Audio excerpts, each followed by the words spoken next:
اعوذ باللہ من الشیطان الرجیم بسم اللہ الرحمن الرحیم الحمد للہ رب العالمین وصلی اللہ علی محمد وآلہ اجمعین واللعنۃ الدائمۃ علی اعداء محمد وآل محمد اما بعد وفقنا اللہ وإیاکم للعلم والعمل الصالحین انشاءاللہ تعالی۔ ایک مرتبہ درود پڑھیں گے سارے مل کر جی۔ اللهم صل على محمد وعلى بسم اللہ الرحمن الرحیم الم نشرح لک صدرک ووضعنا عنک وزرک الذی انقض ظہرک ورفعنا لک ذکرک فإن مع العسر یسرا ان مع العسر یسرا۔ یہاں پہ جو گفتگو ہے وہ سورہ ضحیٰ میں ہے، اور مصنف کہتے ہیں کہ 11 آیہ مکی ہے، اس کی 11 آیات مکی ہیں، یعنی یہ سورہ بھی مکہ میں نازل ہوئی ہے۔ بسم اللہ الرحمن الرحیم کے بعد کہتے ہیں کہ والضحیٰ کا مطلب وہی ہے قسم کھانا، وہ جو ہے وہ قسم کے معنی میں ہے۔ ضحیٰ سے کیا مراد ہے؟ ضحیٰ کے دو معنی ہو سکتے ہیں۔ پہلا اس کا معنی کیا ہے کہ صدر النہار، کہ دن کا جو ابتدائی حصہ ہوتا ہے، ٹھیک ہے جی۔ اچھا، صدر النہار یعنی ہاں دن کا روشن ترین حصہ، صدر النہار کو روشن ترین یعنی دوپہر کا ٹائم۔ والضحیٰ سے کیا مراد ہوگا؟ یعنی صدر النہار دن جب عروج کے اوپر ہوتا ہے، جسے صدر النہار کہتے ہیں کہ اب دن بالکل جو ہے وہ سامنے، دن کا سینہ سامنے آ گیا، تو دن کے سینے سے مراد کیا ہوگی؟ وہی دوپہر کا ٹائم ہے۔ تو یعنی یہاں پہ اللہ تعالیٰ نے جو قسم کھائی ہے وہ دوپہر کے ٹائم کی کھائی ہے، کہ جب روشنی مکمل طور پہ پھیل جاتی ہے۔ یا جو ہے وہ اس سے مراد کیا ہے؟ او کلہ، یا دوسرا معنی کیا ہے کہ پورا دن کیا ہے اس سے مراد ہے، چاہے وہ تھوڑی روشنی والا ہو، زیادہ روشنی والا ہو، یہ سارے کیسی کے اندر آ جائے گا۔ یہ ظاہری بات ہے، لغت میں اس کے دو معنی ہیں، تو اس وجہ سے کیا دو معنی اس کے ذکر کیے۔ واللیل اذا سجا، اور رات کی قسم کہ اذا سجا، سجا سجا کا کیا مطلب ہے؟ یہاں پہ پہلا مطلب کیا کہ استقر ظلامہ، کہ جب رات کی تاریکی ٹھہر جائے، مستقر ہو جائے، ٹھیک ہے۔ یعنی اس میں ہوتا کیا ہے کہ جب رات ہونا شروع ہوتی ہے تو تاریکی اس کی بننا شروع ہوتی ہے، ٹھیک ہے، تو وہ ایسا ایسا تاریکی بنتے بنتے ایک ٹائم پہ تاریکی بالکل کیا چھا جاتی ہے، تو تاریکی ٹھہر گئی، یعنی دن بھی ایسے، دن کی روشنی ایسے ایسا آنا شروع ہوئی، اور صدر نہار یعنی دوپہر پہ جا کے مکمل طور پہ پھیل گئی۔ تو واللیل اذا سجا یعنی رات کی قسم کہ جب وہ ٹھہر جائے، یعنی اس کی تاریکی ٹھہر جائے، یعنی بالکل تاریکی اس کی چھا جائے، یعنی شام کا ٹائم نہ رہے اور نہ ہی کیا ہے وہ صبح فجر سے جو پہلے کا ٹائم ہوتا ہے وہ رہے۔ اچھا، استقر ظلامہ، یا اس سے یہ مراد ہے کہ رات کی تاریکی ٹھہر جائے، یا او اہلہ، یا رات والے جو ہیں وہ ٹھہر جائیں، ٹھیک ہے۔ اہلہ کیا مطلب؟ یعنی رات میں جو لوگ ہیں جب وہ مستقر ہو جائیں، پرسکون ہو جائیں، سارے کے سارے کیا ہے سو جائیں۔ یہ دو معنی مصنف نے یہاں پہ مراد لیے۔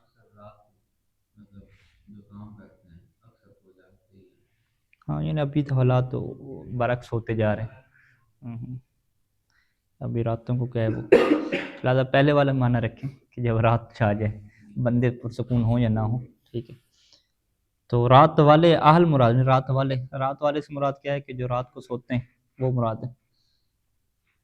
تو رات والے کون ہوتے ہیں؟ رات والے وہ ہوتے ہیں جو رات کو دن نہیں بناتے، رات کو رات ہی بنا کے رکھتے ہیں، ٹھیک ہے۔ جو رات کو دن بنا دیتے ہیں انہیں پھر رات والا نہیں کہا جائے گا۔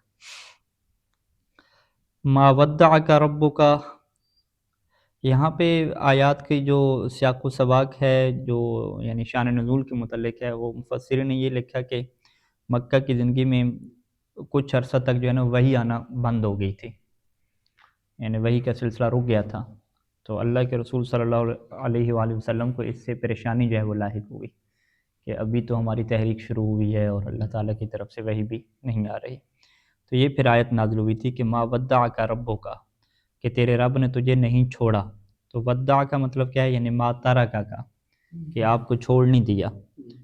اور اسی طریقے سے وما قلا، قلا کا مطلب کیا ہے کہ ابغض کا، ما ابغض کا، کہ آپ سے کیا ہے نفرت بھی نہیں کی۔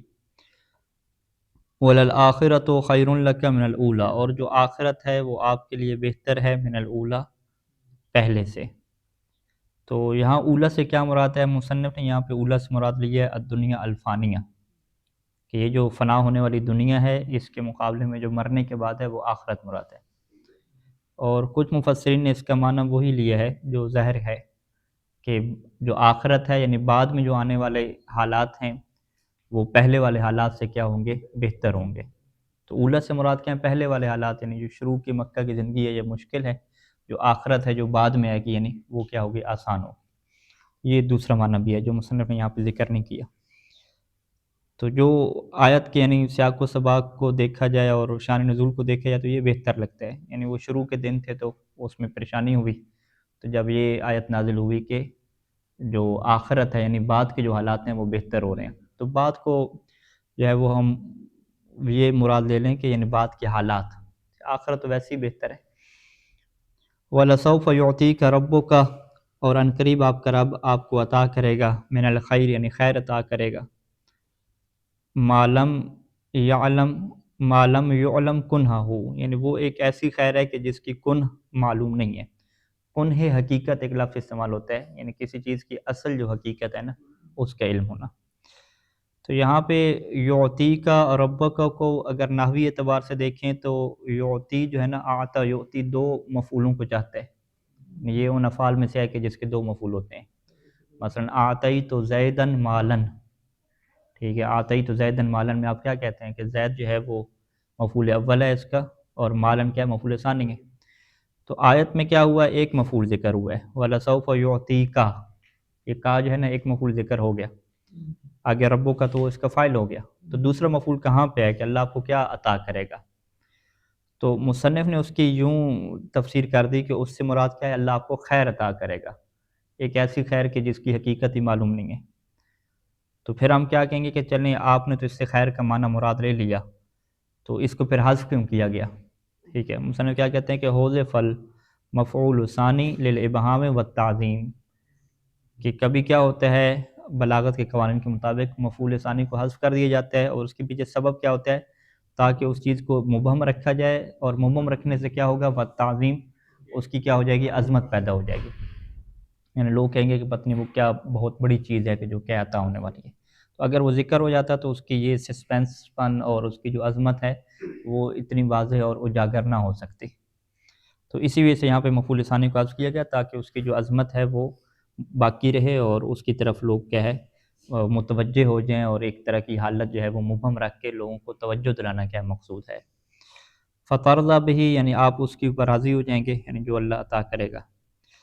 علم یجد کا یتیمن، پھر یہاں سے جو ہے نا وہ اللہ کا ایک اسلوب تیار ہوتا ہے کہ یہاں پہ اللہ کے رسول کو تسلی دی جاتی ہے کہ شروع سے تو تمہارا رب جو ہے وہ آپ کی دیکھ بھال کر رہا ہے اور مکمل آپ کے ساتھ ہے، آپ کی جو ہے وہ ولادت سے لے کر، تو اب بھی جو ہے وہ حالات کیسے ہو سکتے ہیں کہ اللہ آپ کو چھوڑ دے؟ یعنی علم اجد کا یتیمن، کیا ایسا نہیں ہے کہ اللہ نے آپ کو یتیم پایا، فآوا، پھر آپ کو کیا دی؟ پناہ دی۔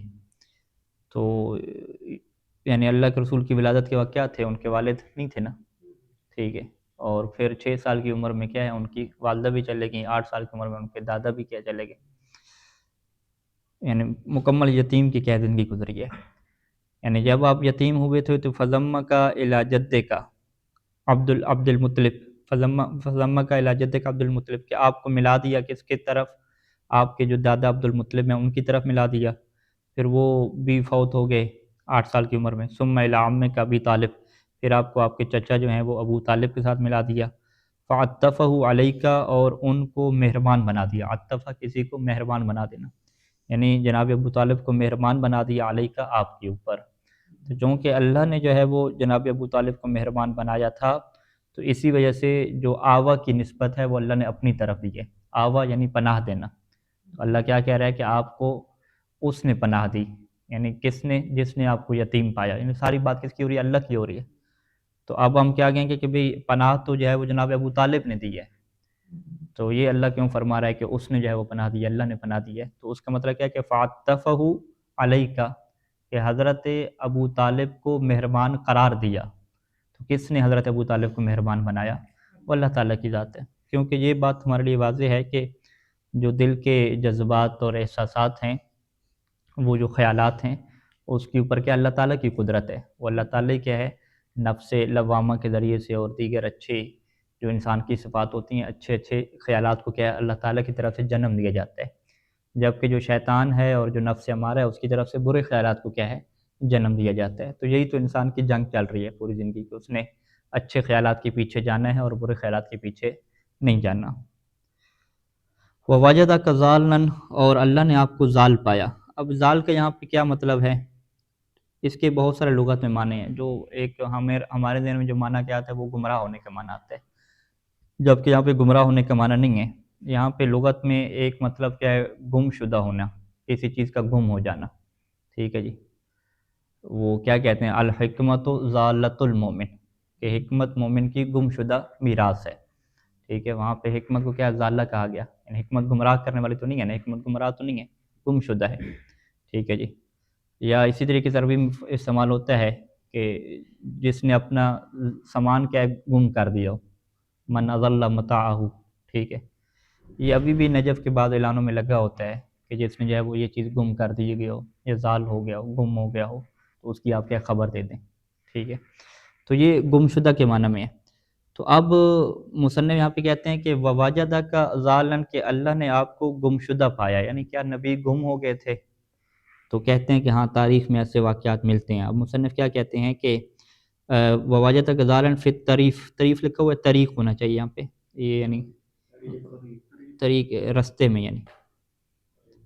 یعنی رستے میں اللہ نے آپ کو گم پایا. حتی اتت بک حلیمۃ الی جدک، یہاں تک کہ حلیمہ آپ کو جو ہے وہ لے کر کس کی طرف چلے گئیں، آپ کے جد کی طرف چلے گئیں. تو یعنی آپ یتیم تھے اور یتیم ہونے کی وجہ سے رستے میں کیا گم ہو گئے. تو گم ہونے کی وجہ سے جناب حلیمہ نے جو ہے پھر آپ کی حفاظت کی اور آپ کو کیا ہے آپ کے دادے تک پہنچایا. یہ ایک احتمال ہے. دوسرا معنی کیا کیا کہ اوش فی شعاب مکہ، یا مکہ کی گھاٹیوں میں. شعاب یعنی گھاٹیاں، پہاڑوں کی گھاٹیوں میں، وہاں پہ اللہ کے رسول جو ہے وہ گم ہو گئے تھے.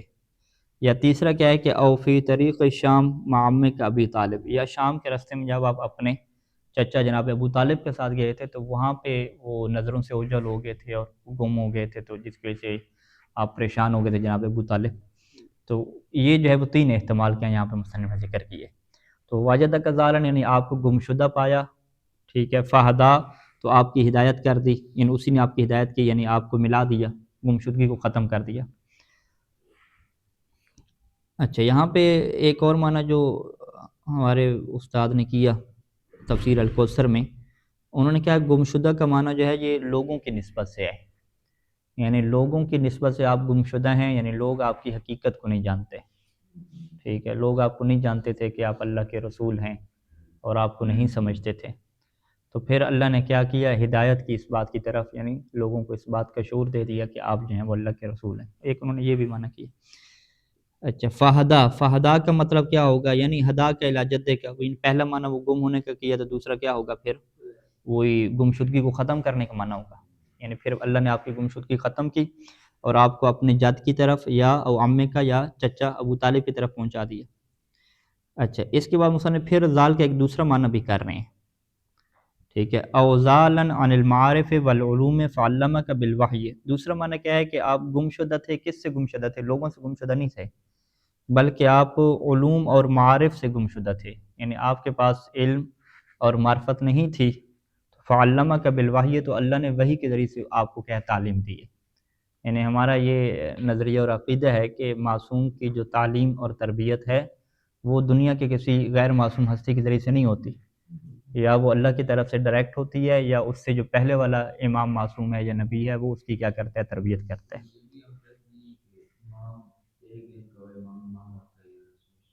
ہاں، امام تو امام ہوتا ہے نا، امام کے بعد جو اس کی معرفت کا سلسلہ ہے وہ تو بڑھتا رہتا ہے نا. امام ہے، یعنی امیر المومنین السلام کی کیا حدیثیں ہیں کہ میں نے اللہ کے رسول سے علم کے 1000 باب سیکھے، پھر ان 1000 باب میں سے ہر باب میں سے 1000 باب نکالے. اسے کیا کہتے ہیں کہ معصوم کے علم میں کیا ہوتی ہے، ترقی ہو رہی ہوتی ہے. علم اور معرفت میں کیا ترقی ہو رہی ہوتی ہے. اب وہ ترقی کا سبب کیا بنتا ہے؟ مثال کے طور پر اللہ کے رسول مکمل سبب بنے، یعنی اللہ کے رسول نے مولا علی علیہ السلام کو تعلیم دی، مولا علی نے امام حسن کو تعلیم دی. ٹھیک ہے، ایک یہ سبب ہوتا ہے. دوسرا سبب کیا ہوتا ہے جس سے ہم کیا کہتے ہیں، علم لدنی کہتے ہیں، کہ یہ تعلیم کس کی طرف سے ہوتی ہے؟ ڈائریکٹ اللہ تعالیٰ کی طرف سے ہوتی ہے. تو تعلیم کا سلسلہ تو رہتا ہی ہے. یعنی آپ یوں نہیں ہم کہتے کہ امام جب پیدا ہوتا ہے تو مکمل اس کی معلومات کمپلیٹ ہوتی ہیں اور پھر مزید اس کے اوپر کچھ اضافہ نہیں کیا جاتا، یہ نہیں ہے، بلکہ اس میں اضافہ ہوتا رہتا ہے، ٹھیک ہے۔ یہ واضح روایات ہیں، بہت ساری آیات ہیں قرآن مجید کی، ٹھیک ہے، کہ ایک امام دوسرے امام سے سیکھتا ہے۔ مولا علی علیہ السلام نے کتنا اللہ کے رسول سے علم سیکھا باقاعدہ طور نہیں، خالی ذہن تو نہیں ہے، علم ہوتا ہے، لیکن علم کی ایک حد ہوتی ہے، یعنی بالکل جس طریقے سے انسان کے متعلق ہے نا کہ آپ جب ماں کے پیٹ سے نکلتے ہیں تو آپ کچھ نہیں جانتے، ایسا نہیں ہوتا، ٹھیک ہے۔ جی جی جی جی، علم تھا، یعنی علم ہوتا ہے، لیکن اس آپ کہیں کہ اس علم میں کیا اضافہ نہیں ہوتا؟ پھر نہیں، اضافہ چلتا رہتا ہے۔ اسی طریقے سے درجات ہوتے ہیں اہل بیت علیہ السلام کے، کیا ان کے درجات میں اضافہ نہیں ہوتا؟ نہیں، اضافہ ہوتا رہتا ہے۔ یعنی امام حسین علیہ السلام کے واقعے میں کیا ملتا ہے کہ جب وہ قبر رسول پہ ان کو خواب آیا، الوداع جب کر رہے تھے، تو اللہ کے رسول نے اس خواب میں کیا فرمایا تھا کہ آپ کا ایک درجہ معین ہے، اور وہ درجہ آپ کو تب ملے گا کہ جب آپ کربلا میں جائیں گے شہادت پیش کرنے کی خاطر، یعنی اس درجے تک پہنچنے کے لیے آپ کو اس ٹائم سے گزرنا پڑے گا۔ اس میں کیا ہے کہ اہل بیت بھی جب اس دنیا میں آتے ہیں تو وہ بھی محنت کرتے ہیں، ایفرٹ کرتے ہیں، اور ان کی بھی علم بڑھتا ہے، معرفت بڑھتی ہے، ان کے درجات میں اضافہ ہوتا ہے، لیکن ایک ان کا جو ہے وہ کیا کہتے ہیں ہم، یہ موبائل کی سیٹنگ کے بائی ڈیفالٹ، یعنی بائی ڈیفالٹ ان کا علم اور معرفت ایک حد تک ہوتی ہے، اس کے بعد وہ مزید آگے چلتے ہیں، سارا نظام چلتا ہے۔ اور یہ تعلیم لینے کی اور تعلیم اخذ کرنے کی، یہ تو ہمارے پاس بہت زیادہ کیا روایات اہل بیت علیہ السلام، ٹھیک ہے۔ تو یہاں پہ پھر دوسرا معنی مصنف نے یہی کیا کہ معارف اور جو علوم کے اعتبار سے آپ نہیں جانتے تھے، تو پھر اللہ نے کیا ہے آپ کو تعلیم دی وحی کے ذریعے سے۔ اب یہ وہ عالم ملکوتی میں بھی ہو سکتا ہے کہ جب آپ کے نور کو خلق کیا گیا، وہ جو مشہور قصہ ہے حضرت آدم علیہ السلام کا، کہ حضرت آدم علیہ السلام کو اسماء جو ہے وہ اللہ تعالیٰ نے تعلیم دے دی ہے، ٹھیک ہے، فرشتوں کو تعلیم نہیں دی ہے، تو ہم کیا کہیں گے کہ حضرت آدم کو بھی یہ علوم نہیں پتہ تھے تو اللہ نے تعلیم دے دی تھی۔ اسی طریقے سے وہی عالم ارواح میں اللہ کے رسول کو جب خلق فرمایا تو خلق فرمانے کے بعد ان کو جو ہے وہ علم اور معرفت عطا کرنا شروع کرتے، ٹھیک ہے۔ تو معرفت اور علم تو اللہ کے رسول کو اللہ کی طرف سے عطا ہوئی ہے نا، یعنی اللہ کی طرف سے جب علم اور معرفت عطا ہوا تو اس کا کیا مطلب ہے کہ پہلے ان کے پاس وہ چیز نہیں تھی، جب پہلے نہیں تھی تو پھر کیا ان کو عطا کی گئی۔ تو اس سے ہم کیا کہہ سکتے ہیں کہ ذالن عن المعارف والعلوم، کہ آپ گمشدہ تھے معارف اور علوم سے، یعنی بے خبر تھے، یعنی معارف اور علوم سے ایک ٹائم میں آپ بے خبر تھے، پھر اللہ نے کیا وہ آپ کو خبر دے دی، ٹھیک ہے۔ آپ کہیں گے بھی یہ کیسے ہو سکتا ہے، رسول کو خبر نہ ہو؟ پھر رسول کو ظاہری بات ہے خبر اللہ کی طرف سے آئے گی نا، ان کو کوئی ذاتی چیز تو نہیں ہے، یعنی اللہ نہ چاہ رہا ہو، اللہ انہیں تعلیم بھی نہ دے، ان کے پاس خود سے علم اور طاقت آنا شروع ہو جائے تو شرک ہے نا، ٹھیک ہے۔ ہر چیز کیا اللہ سے جڑی ہوئی، اللہ ہی عطا کرتا ہے۔ اچھا، وَوَجَدَكَ عَائِلًا، اسی طریقے سے اللہ نے آپ کو عائل پایا۔ عائل کا کیا مطلب ہے؟ فقیراً، یعنی اللہ نے آپ کو فقیر پایا تھا، غریب پایا تھا۔ فَأَغْنَا، پھر آپ کو جو ہے وہ امیر بنا دیا۔ کیسے امیر بنایا جی؟ بِتَرْبِیَتِ ابی طالب وَرِبْحِ التِّجَارَةِ وَالْغَنَائِم، کہ ایک تو جو ہے وہ جناب ابو طالب کی تربیت تھی، یعنی ان کے ساتھ آپ رہے، اور پھر بزنس میں کیا پروفٹ ہوا، اور بہت ساری جنگی غنائم، ٹھیک ہے۔ یعنی غنی بنانے کے مصنف نے یہاں پہ 3 چیزیں ذکر کی ہیں، ایک جناب ابو طالب کی تربیت کی وجہ سے غنی بن گئے، دوسرا کیا ہے تجارت میں آپ کو پروفٹ ہوا، تیسرا جو ہے جنگی غنیمت جو ہے حاصل ہوئی، 3 چیزیں۔ فَأَمَّا الْيَتِيمَ فَلَا تَقْهَرْ، یتیم کو آپ کیا قہر نہ کریں۔ قہر کا مطلب کیا ہوتا ہے؟ کسی کے اوپر غالب آنا۔ فلا تقہر یعنی یتیم کے اوپر آپ غالب بنائیں، تو اس کا کیا مطلب ہے؟ مصنف کہتے ہیں کہ فلا تغلبہ علی حقہ لضعفہ، کہ آپ یتیم کے حق کے اوپر غالب نہ ہو جائیں۔ کیوں لضعفہ؟ کیونکہ یتیم کمزور ہے تو اس کی میراث کے اوپر کیا قبضہ نہ کر لیں، تو یہ تقہر کا یہ مطلب ہوگا۔ وَأَمَّا السَّائِلَ فَلَا تَنْهَرْ، جو سوال کرنے والا ہے اس کو لا تنہر۔ لا تنہر کا کیا مطلب؟ یعنی لا تزجرہ، یعنی اس سے زجر نہ کرو۔ زجر کسے کہتے ہیں؟ انکار کرنا، ٹھیک ہے، روک دینا، ٹھیک ہے، یعنی سائل جو سوال کرنے والا ہے اس کو انکار نہ کرو، اس کو روک نہ دو۔ وَأَمَّا بِنِعْمَةِ رَبِّكَ فَحَدِّثْ، جو تمہارے رب کی نعمت ہے فحدث، اسے تم بیان کرو، ٹھیک ہے۔ یہ کون سی نعمت تھی؟ اللہ کے رسول کے لیے نبوت کی نعمت تھی، یعنی آپ باقاعدہ لوگوں کو بتائیں کہ میں اللہ کا نبی ہوں، اللہ کی طرف سے بھیجا گیا ہوں، ٹھیک ہے۔ وہاں کوئی عاجزی وغیرہ کی بات نہیں ہے کہ آپ لوگوں کو نہ بتائیں، ٹھیک ہے، تو یہ بتانی پڑے گی۔ مصنف کیا کہتے ہیں کہ آیت عموم ہے، وَهُوَ شَامِلٌ لِكُلِّ نِعْمَةٍ، یہ کیا ہے؟ ہر نعمت کو شامل ہے، اور تحدث یعنی نعمت کے بارے میں بیان کرنے، کیسے بیان کرنے؟ کہتے ہیں یہ بھی شامل ہے، وَهُوَ شامل لِكُلِّ نعمت، اور وَهُوَ شامل للتحدث بلسان المقال والحال، کہ چاہے آپ مقال کی جو زبان ہے، مقال کی زبان یعنی زبان سے کہنا، اس کے ذریعے سے بیان کریں، یا زبان حال سے کیا ہے بیان کریں، ٹھیک ہے۔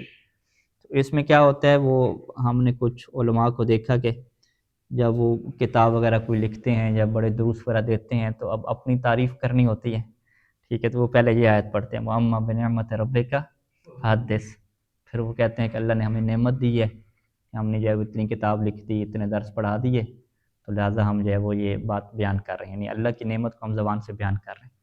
تو وہ ساتھ کیا ہو جاتا ہے، اپنی تعریف بھی ہو جاتی ہے اور ساتھ اس آیت کے مطابق کیا عمل ہو جاتا ہے۔ تو یہ جو ہے وہ مولویوں کے کیا کام ہے اس طرح کے۔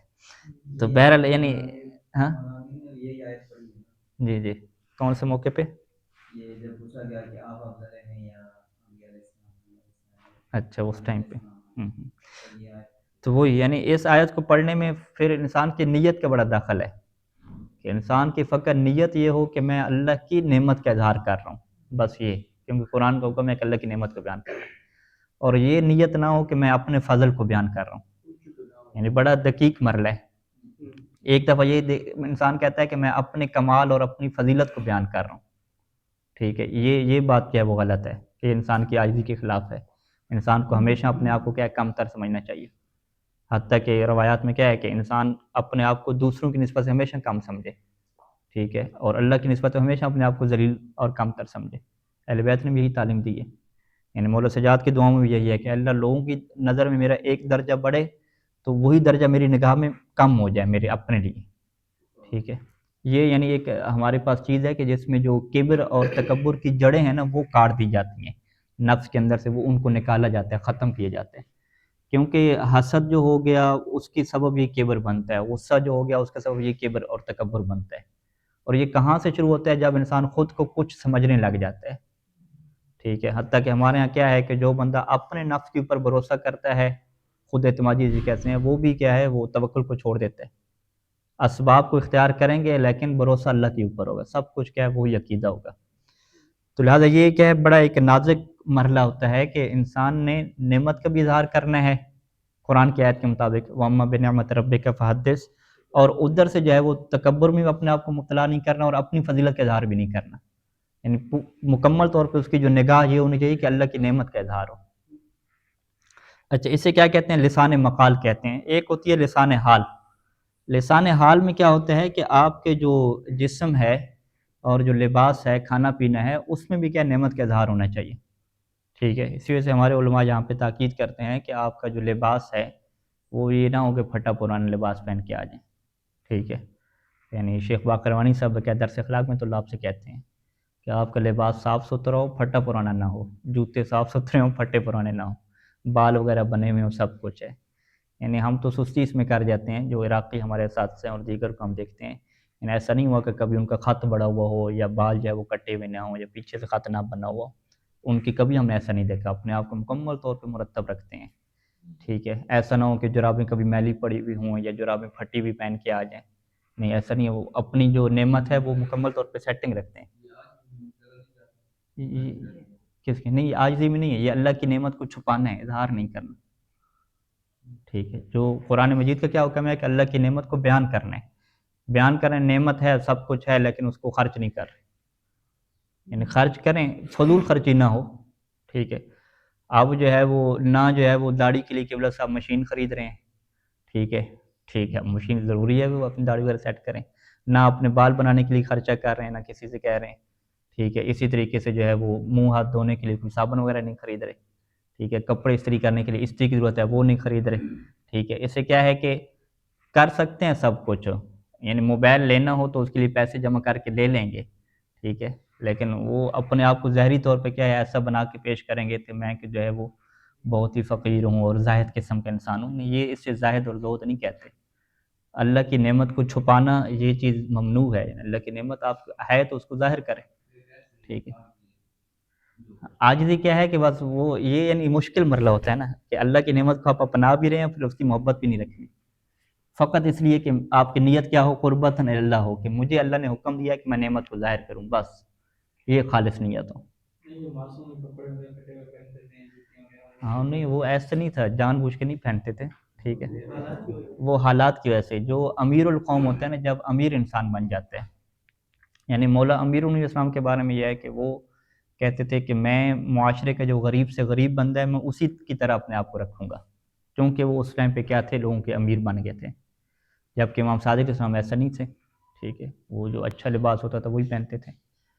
تو اس میں کیا ہوتا ہے کہ جب انسان کے کندھوں پہ ذمہ داری آتی ہے تو اس وقت اس کے کچھ اور حالات ہوتے ہیں، اس کی ذمہ داریاں اور ہوتی ہیں، جب ذمہ داری نہیں آ رہی اس کے اور حالات ہیں، ٹھیک ہے، واضح۔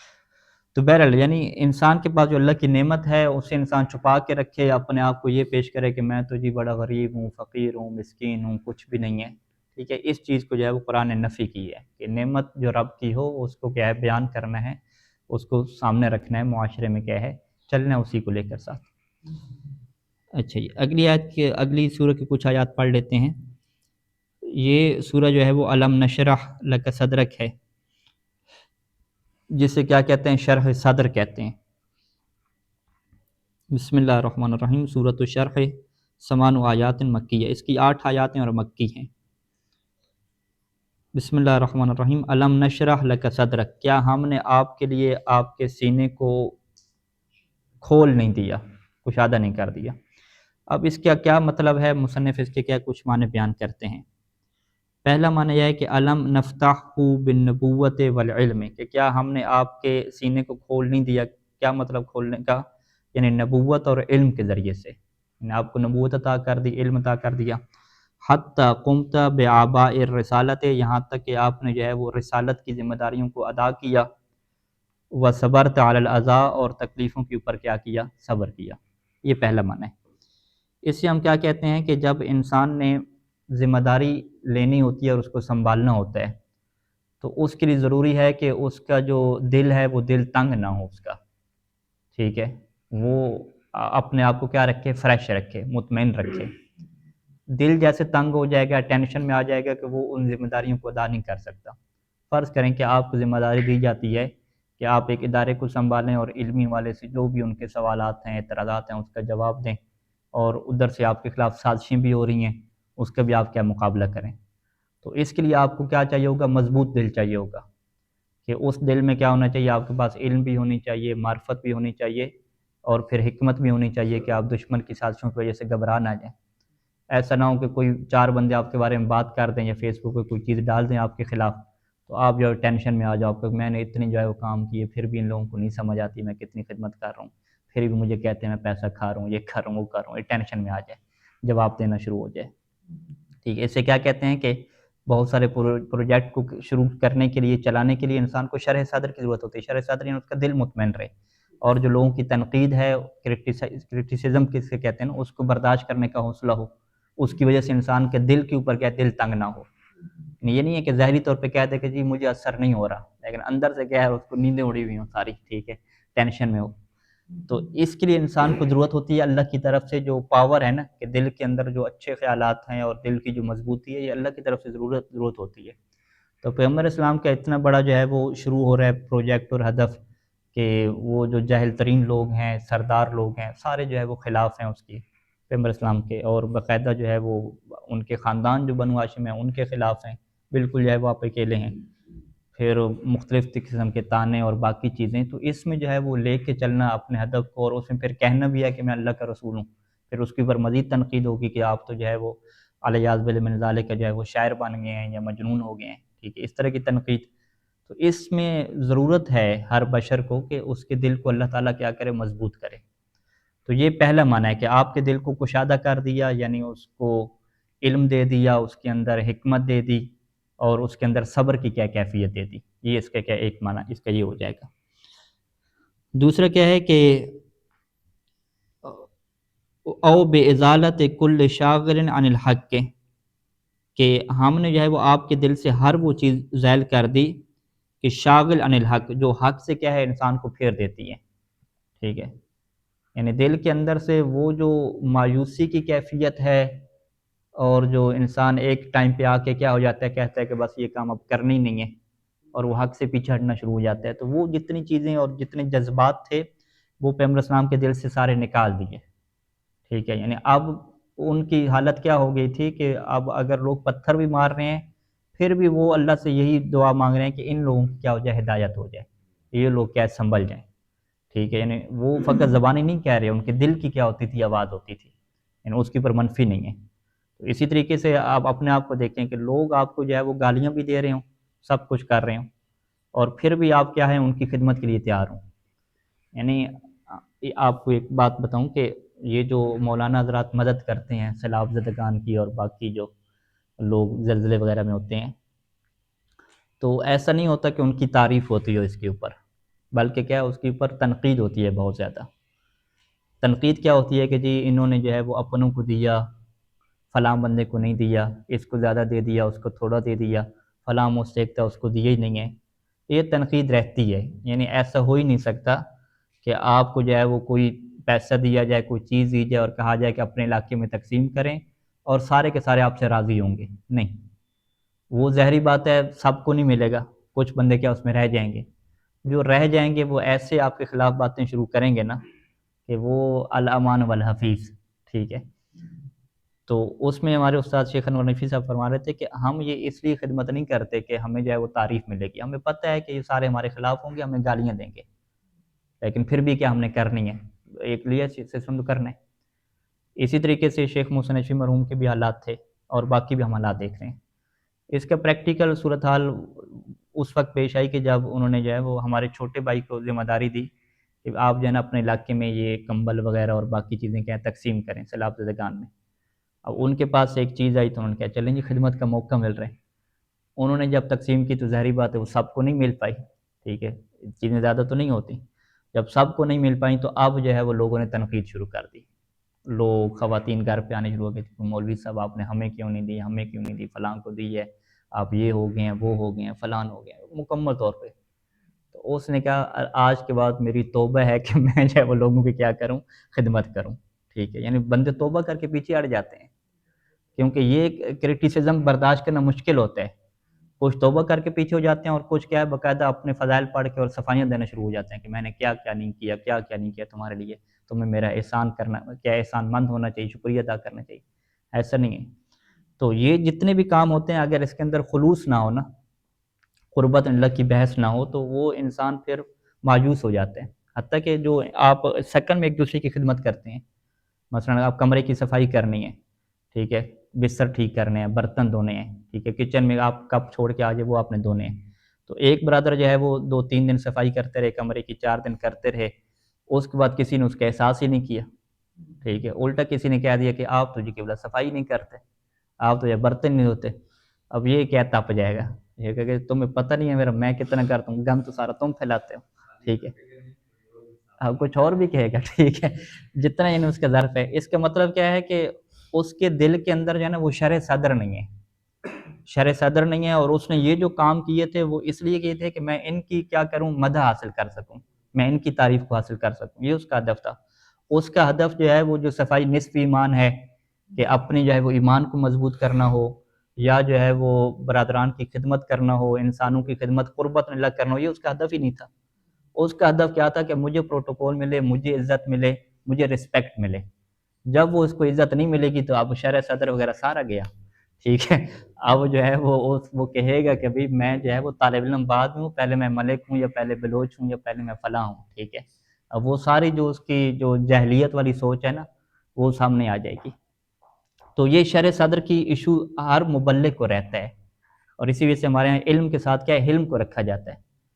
تو شرح صدر کی ہر کسی کو کیا ضرورت ہے، اور اللہ کے رسول صلی اللہ علیہ وسلم اور اہل بیت علیہ السلام کو تو اس کی بہت زیادہ ضرورت تھی، امام حسین علیہ السلام کو اس کی بہت زیادہ کیا ضرورت تھی۔ تو یہ ضرورت تبھی پورا ہوتی ہے کہ جب ہم اس ذات کے ساتھ جڑ جاتے ہیں، یعنی ہم دنیا والوں سے بالکل کٹ آف ہو جاتے ہیں، اور ان کو عطا کرنے کے بعد بھی وہی اہل بیت والی باتیں کہتے ہیں کہ ہمیں تو نہ تمہارا شکریہ چاہیے، نہ تمہاری طرف سے کوئی جزا چاہیے، ہم یہ سب کچھ کس لیے کر رہے ہیں، لوجہ اللہ، اپنے اللہ کی خاطر کر رہے ہیں۔ تو جب اس طرح آپ زندگی کو شروع کریں گے نا پھر آپ کو مایوسی نہیں ہوگی، ٹھیک ہے، پھر آپ کیا کہیں گے، وہ شعر نہیں پڑھیں گے کہ یہ یار تو بے وفا ہوتے ہیں، اس نے میرے ساتھ بے وفائی کر دی، ٹھیک ہے، مجھے دھوکہ دے دیا، وہ ساری باتیں ختم ہو جائیں گی، کیونکہ آپ کی امیدیں بندوں سے تھی نہیں۔